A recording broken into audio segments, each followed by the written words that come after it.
With just 3 days left to the general elections, Ugandans are counting down to a moment that will determine the country's next president and members of parliament.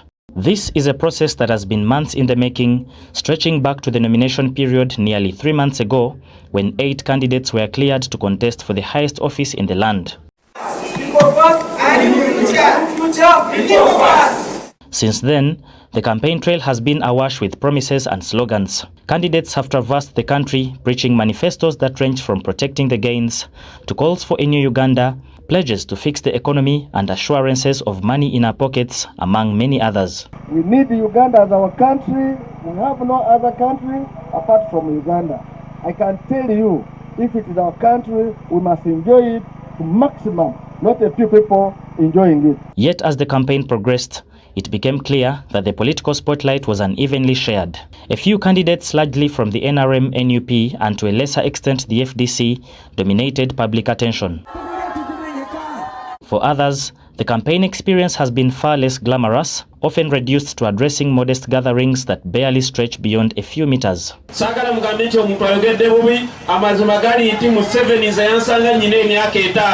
In November last year, NTV sought to level the playing field by hosting a presidential debate that brought together 5 of the 8 aspirants, offering them a platform to articulate their ideas and visions to a national audience. Tonight, the hashtag is NTV Presidential Debate 2025 across all our social media platforms, NTV Uganda and Spark TV. Now, with only a count of hours left before Ugandans exercise their constitutional right to vote, a lingering question remains. To what extent have these 8 presidential candidates actually succeeded in communicating their manifestos and influencing voters' minds?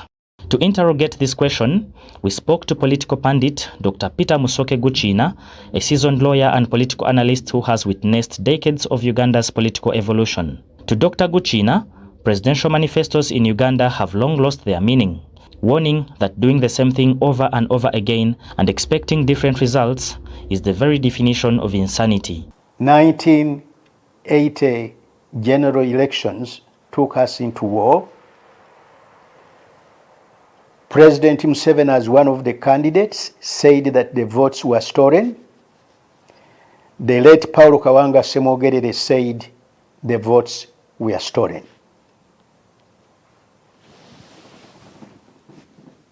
After that disastrous war, we came back and participated in the 1996 presidential elections and parliamentary elections. At the end of those elections, the late Paulo Kawanga Semogerere said that his votes were stolen. Victory stolen from him. After that, we went to 2011. Dr. Besigye was candidate in a series of presidential election contests, and at the end of each contest, he said his victory had been stolen.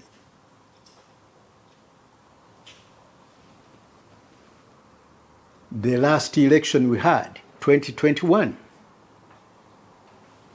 Bobby Wine, the presidential candidate, said that his victory had been stolen. Rigged elections.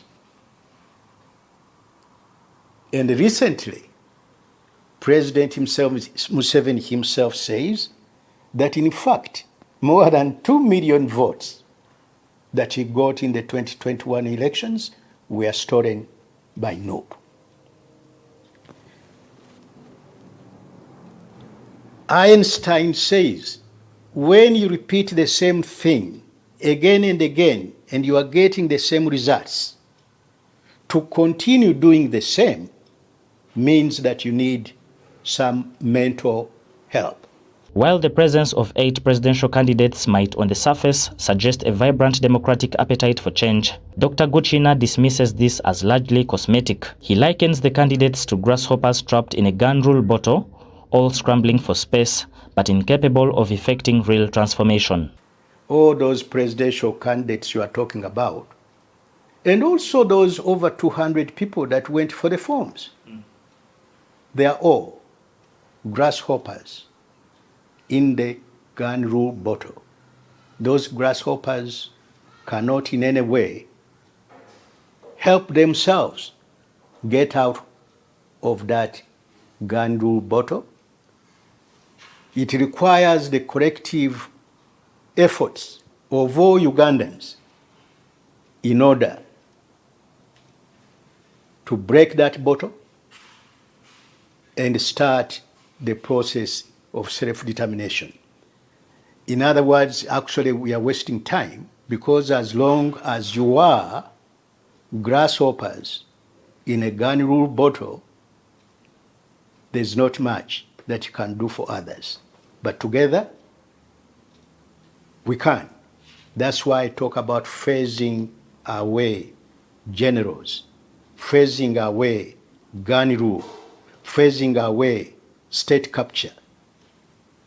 That's what will bring the freedom back that we all want, and then we can choose civilian leaders.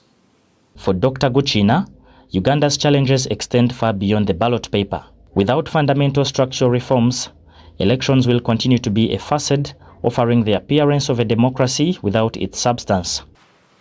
All the problems, the rigging of elections, the buying of votes, incidentally, we have to be very clear.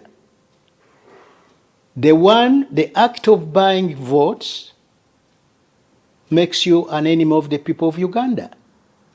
And the act of accepting money for a vote, and you vote for that person who has given you money, is a criminal act and against the interests of the people of Uganda. David Ijo, NTV.